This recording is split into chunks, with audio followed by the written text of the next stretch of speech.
This week on Irish Bandit Revolution, what's your favorite scary movie? We take a look at the Scream film franchise from 1996's very first movie to the fourth movie, which would ultimately prove to be Wes Craven's final movie. We're going to get into all that and so much more. Irish Bandit Revolution begins now.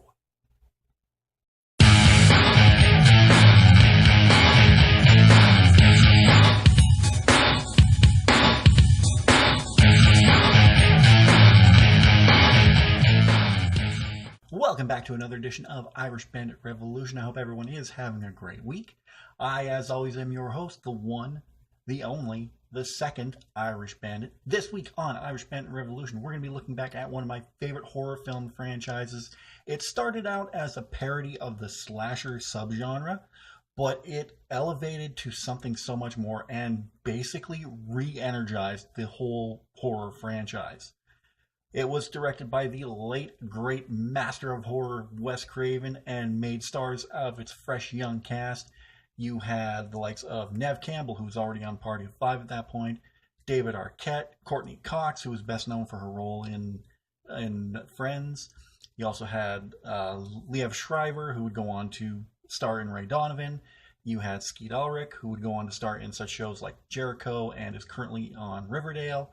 And Rose McGowan, who starred in Charmed, and even featured Drew Barrymore in the very first movie. But we'll get into all of that as we go on. We're talking about the Scream franchise, and no better place to start off than with the very first movie, Scream. The sleepy little town of Woodsboro just woke up screaming. There's a killer in their midst who's seen a few too many scary movies. Suddenly nobody is safe, as a psychopath stalks victims, taunts them with trivia questions, then rips them to bloody shreds. It could be anybody. Scream focuses on high school student Sydney Prescott. The year previous, her mother was murdered in horrific fashion, and she's been living with that ever since. Almost a year to the date, Sydney receives a chilling phone call asking what her favorite scary movie is. This movie really re-energized the horror genre as a whole, because it was kind of getting stale at that point. You know, you were just coming out of the Nightmare on Elm Street era with all the slasher movies, and it was getting, a parody of itself pretty much.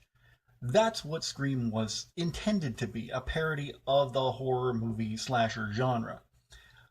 But it transpired into something bigger than that. It re-energized the horror genre and the slasher genre in general, and made stars of its cast. The twists and turns keep coming in this amazing movie, best way I can describe it, until you're left at the very end shaking your head of who the killer really was. Scream was directed by Wes Craven and written by Kevin Williamson. It starred David Arquette, Neve Campbell, Courtney Cox, Matthew Lillard, Rose McGowan, Skeet Ulrich, and Drew Barrymore, and was released on December 20th, 1996. The movie had a between budget of $14 to $15 million and made back $173 million at the box office. That's worldwide gross. Scream was not without its controversies. Just looking that up right now.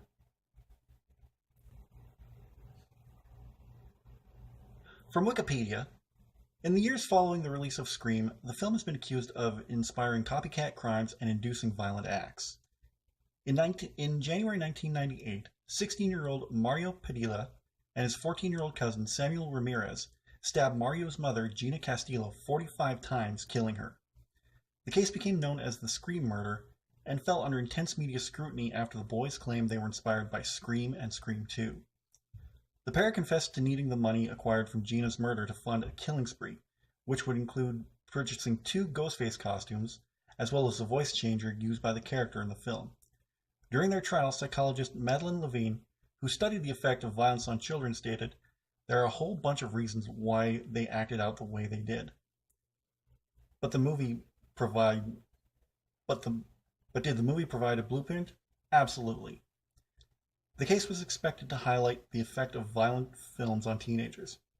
However, presiding judge John Cheresky ordered that evidence pertaining to Scream be barred and that the case not be referred to as the Scream murder, refusing media access to the courtroom, intending that the case was tried as murder and nothing else. So this brings up a whole can of worms about media effect on violence. Personally, growing up, I loved horror movies and professional wrestling. And given everything that these so-called psychologists have said, listening to heavy metal music, watching horror movies, watching professional wrestling should have made me a violent sociopath.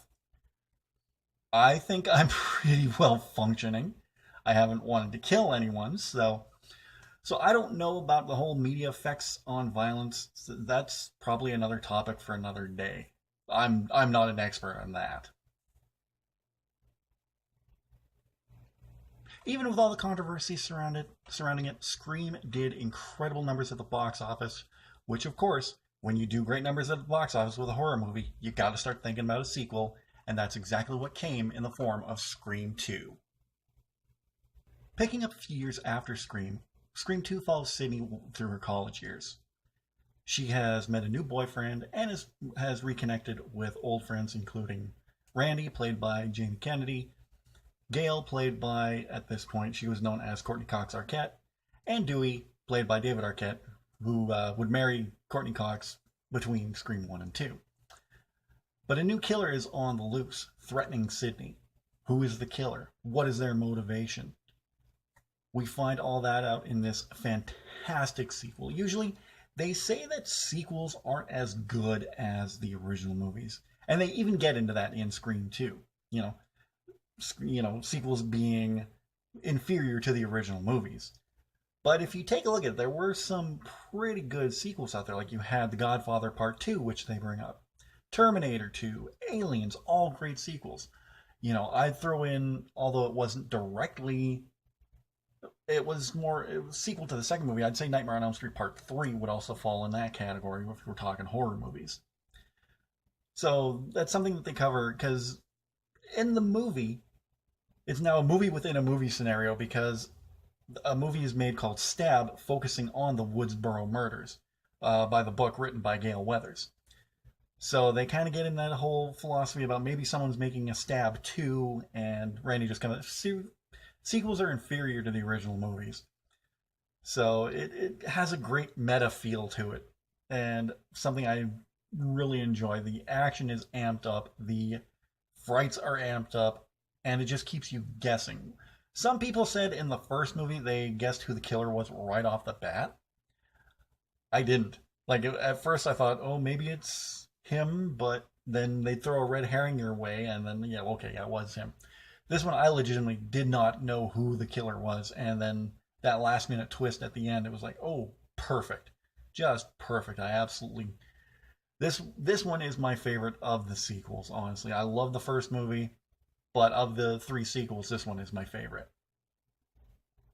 Once again, Scream 2 was directed by Wes Craven and written by Kevin Williamson, and in addition to David Arquette, Courtney Cox Arquette, Neve Campbell, and Jamie Kennedy, you had also Sarah Michelle Gellar, Laurie Metcalf, Jerry O'Connell, Jada Pinkett Smith, and Liev Schreiber, who had a bigger role in this film than he did in the first movie. You only saw him for a couple seconds in the first movie as Cotton Weary, who was convicted of Sidney Prescott's mother's murder. He has since been released because they figured out, no, he didn't kill her mother. So now he's exonerated and is a free man, and is trying to get an interview with Sidney just to tell his side of the story. Scream 2 was released on December 12th, 1997. So I guess, it's not too far off that I'm doing the Scream retrospective in December, seeing how the first 2 movies were released in December. So Scream 2 had a bigger budget than Scream 1, coming in at $24 million, and made more at the box office, coming in at $172.4 million. Scream was, at this point, a worldwide phenomenon, and it was, again, it did more to reinvigorate the horror genre. And like I said, I can't gush more over how much I loved this movie. It was frightening and just suspenseful, and just sucked you right in. And it's totally enjoyable to watch. Unlike most horror sequels that are, this one really delivered. Unfortunately, I can't say the same about the next movie. Still good, but by this point, it just kind of felt old hat. Like, it's something I always say to describe this movie. Because it's just like the same tropes over and over again. And it just, you start feeling like, I've seen this before. Well, let's get into things that I liked and didn't like about Scream 3. Someone has taken their love of trilogies to a horrifying conclusion. This movie picks up a few more years after Scream 2. Sydney is now out of college and is working as a helpline worker for Women's Helpline. She's going under an assumed name now because of the events of Scream 2, and who can blame her? She's living up in the mountains alone, only with her dog, with her father coming to visit her occasionally. Meanwhile, while all this is going on, in Hollywood, they're producing a third Stab movie based around fictional events that happened. It was called Stab 4, Back to Woodsboro. Whereas Stab 1 dealt with the Woodsboro murders, and apparently Stab 2 dealt with the college murders. We didn't get anything about Stab 2 in between Scream 2 and 3. But something's been going on where the actors of the movie have been killed off one by one in the order that they're killed off in the actual movie. Scream 3 is just hard to talk about because it's boring. Like, that's my major complaint with it. It's boring. We've seen it all before. I wanted something new in this. I guess he did have a little bit of freshness in it because in the first two Scream movies, you always had two killers, the main killer and their accomplice. Like, I know there are probably some people who have not seen Scream, who love horror movies. If you haven't, shame on you. You should. So I'm not going to give much away about who the killers were, but if you've seen the movies, you know what I'm talking about. First two movies, you had two killers. In this one, you had a solo killer. Again, with this one, I didn't really hone in on who the killer was. It was hard to just pick, yeah, that was him. It's, oh, wait, it was him. Oh, no, it's her. No. It was him all along. Okay, well. One thing that I really did like about this movie is Jamie Kennedy's return. Now, I will give a bit of a spoiler warning here. In Scream 2, Stab 2? In Scream 2, Jamie Kennedy's character of Randy is killed off, and Randy was one of my favorite characters. So, it was depressing to see him die in the movie, in Scream 2. He came back in Scream 3 talking about trilogies and what effects it would have on him, and just that, anything can happen. All bets are off. Anybody can die in the final chapter, even you, Sydney. So, but, the things I liked were few and far between. It's an enjoyable movie, but it's not one of my favorites. It is boring, it drags in some points, and some of the cast members, like Jenny McCarthy, what's she doing in there? You had a pre-Dr. Dreamy Patrick Dempsey in it as well. But it is enjoyable if you are a fan of the Scream movies like I am. It is a fun watch. It's not one of my favorites, though. Scream 3 was once again directed by Wes Craven, but this time was written by Aaron Kruger. Along with the returns of David Arquette, Neve Campbell, Courtney Cox, you also had Patrick Dempsey, Scott Foley, Lance Henriksen, legendary horror actor, Matt Kessler, Jenny McCarthy, Emily Mortimer, Parker Posey, Dion Richmond, and Patrick Warburton, who I think stole the show. I love Patrick Warburton. Peter. He voices Joe Swanson in Family Guy and has a lot of great roles. Most memorable role probably has to be the Tick. Patrick Warburton was great in this movie. Hey, Dewdrop. This was the first Scream movie that was not released in the month of December. It was released on February 4th of 2000 and had the highest budget of the Scream movies at that point with $40 million and brought in $161 million at the box office. So the Scream movies did phenomenal business. I'm just looking here, trying to find. Yeah. So the Scream movies did phenomenal business at the box office. The first three movies themselves pulling in over $100 million, making back more than their budget. So there was an audience for this. Me, like I said, I thought Scream 3 fell flat. But it is an enjoyable movie. Kind of like the same way how I enjoy Nightmare on Elm Street Part 2. Or how I enjoy Friday the 13th Part 3. They're not the best movies in the series, but the more I watch them, the more I enjoy them. Because, as I said in my Nightmare on Elm Street retrospective, I think Nightmare on Elm Street 2 gets a lot of undeserved flack. It is a good movie. Is it a stellar sequel compared to the original? No. But on its own, it's a good movie. Just like Scream 3, I thought it was good. It could have been better, but there were just too many, repetitious, boring parts that we've seen before. So that would be the last Scream movie for 11 years. We thought it was all said and done. And then the news came out that Scream 4 would be released in 2011. It was one of the most hyped movies, one of the movies I was looking forward to, and it was Scream 4. Scream 4 takes place 15 years after the events of the original Scream movie. That's how much time has gone past. Sidney Prescott is now an author writing a self-help book on surviving trauma, which is something she's known all about from the past three movies. Dewey is now the sheriff of Woodsboro Police Department. Gail is now becoming a full-fledged writer, dropping out of media completely. She was a reporter originally. So it was good to see those three back. Sidney Prescott returns to Woodsboro to promote her new book with her publicist, Rebecca Walters. After evidence is found in Sidney's rental car, Sidney becomes a suspect in the murders of two high school students and must stay in town until the murders are solved. Sidney's cousin Jill, who is dealing with the betrayal of her ex-boyfriend, gets a threatening phone call from Ghostface, as does her friends. They're questioned about their calls by Dewey Riley, who is now the sheriff of the town, while one of his deputies assists him in the case. Meanwhile, Dewey's wife, Gail, is struggling with writer's block. She gives up the writing and decides to investigate the murders herself. She kind of goes back into reporter mode, which she's trying to get away from to write her book.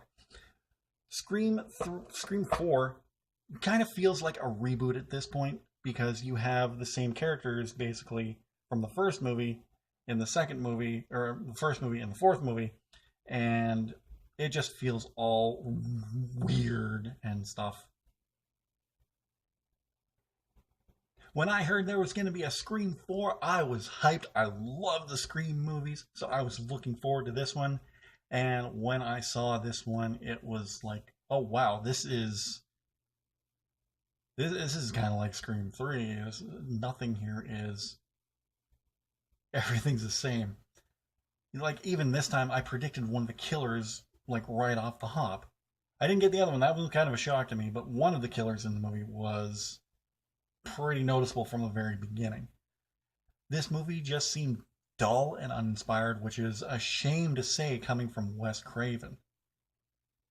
But the movie just really I don't want to say I didn't care for it, because, you have the characters of Sidney, Dewey, Gail returning. But the rest of the characters I just couldn't get behind. I couldn't get behind her cousin. I couldn't get behind her aunt. I couldn't get behind her cousin's ex-boyfriend. He was such a dick. Oh. I hated seeing Scream going out like this. It was the biggest letdown. It's still fun and enjoyable movie, but a letdown overall. It was just meh at best. Scream 4 was once again directed by Wes Craven in his final feature film before his death in 2015, and was once again written by Kevin Williamson. I almost said Aaron Kruger for some reason. He returned to the series after writing the first two films and not writing the third one. The film, again, David Arquette, Neve Campbell, Courtney Cox. Coming into this movie new are Emma Roberts, the chick from Heroes. I can never pronounce her last name. Hayden Panettiere, I think. Anthony Anderson. Okay, Anthony Anderson is the best thing about this movie because I absolutely love him. He's such a great comedian, such a funny guy. He's one of the best things about this movie. Alison Brie. Alison Brie, I think she's in Glow. I'll have to check that out later. Adam Brody, Rory Culkin, who just looks weirder than his brother. Eric Knudsen, who has a little bit of a horror pedigree. He was in Saw 2. Yeah, and that's about it for people that I recognize in it. The movie was released in April 15th of 2011. Again, moving away from the December release. Had a budget of $40 million, but only made 97.1, making it the one movie in the Scream franchise that really, I don't want to say underperformed, because it did make back its budget, but it didn't hit that $100 million mark like the other three movies did. And there's a reason why. This movie was really dull and was just not inspired at all. It was just felt like the same thing over and over again. And it got tiring after a while. Like, I love the Scream movies, but this was not the sequel that I had been waiting for. The sequel that I've been waiting for actually happened during the Scream TV series, the first season. And we'll get into that on Irish Bandit Extra. So here's one last overview of all four movies. The total of all four movies combined when it comes to running time, 459 minutes. I marathoned all four movies, and you can do it in a single night. Trust me on that one. For the total between all four movies, the budget was $119 million, and with all four movies combined, it made over $600 million. That is an impressive feat by any movie standards to bring in that much money for over four movies. Scream has something to be very proud of. The producers, well, maybe not Harvey Weinstein, given everything that's happened. He has nothing to be proud of, but I'm not going to get into that. But the producers and Kevin Williamson, and I hope that this was one of the proudest moments of Wes Craven's career. As I said, unfortunately, Wes Craven passed away in 2015. We were all hoping for a fifth Scream movie. I don't think it's going to happen now, but we do have the Scream TV series to look back on. Well, guys, that about wraps it up for this episode. I hope you enjoyed it. If you did, don't forget to give this video a thumbs up. I'd really appreciate that. What is your favorite Scream movie? Let me know in the comment section down below. Don't forget to share this video anywhere you can on Facebook, Instagram, Twitter, whichever you prefer. Don't forget to click the link down in the description below to be taken to the Irish Bandit shop at redbubble.com.